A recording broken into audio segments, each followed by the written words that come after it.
Hey everyone, today I'm going to show you how to clear your call history on Viber. Without any further ado, let's get started. First, look at the bottom of your screen and tap on Calls. This will take you to your call history section where Viber keeps track of all your voice and video calls. Once you're in the Calls section, direct your attention to the top of the screen and tap on Recent.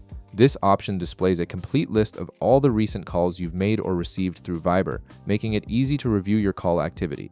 Now you'll see all your recent calls displayed on the screen. This includes both incoming and outgoing calls, along with timestamps and call durations. To start clearing these calls, press and hold on any one of the Viber calls in the list. This action will select that particular call and enable the selection mode, allowing you to choose multiple calls at once.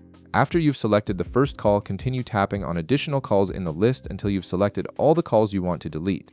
You'll notice that each call you tap gets highlighted or marked with a check mark, indicating it's been selected. Take your time going through the list to make sure you've selected every call you want to remove from your history. Once you've selected all the calls you want to delete, look at the upper right corner of your screen. You'll see a trash can icon there. Go ahead and tap on this trash can icon to delete all the selected calls from your Viber call history. And that's it. You've successfully cleared your call history on Viber, keeping your call log clean and organized. If this video helped you out, be sure to leave a like, subscribe, and I'll see you in the next one.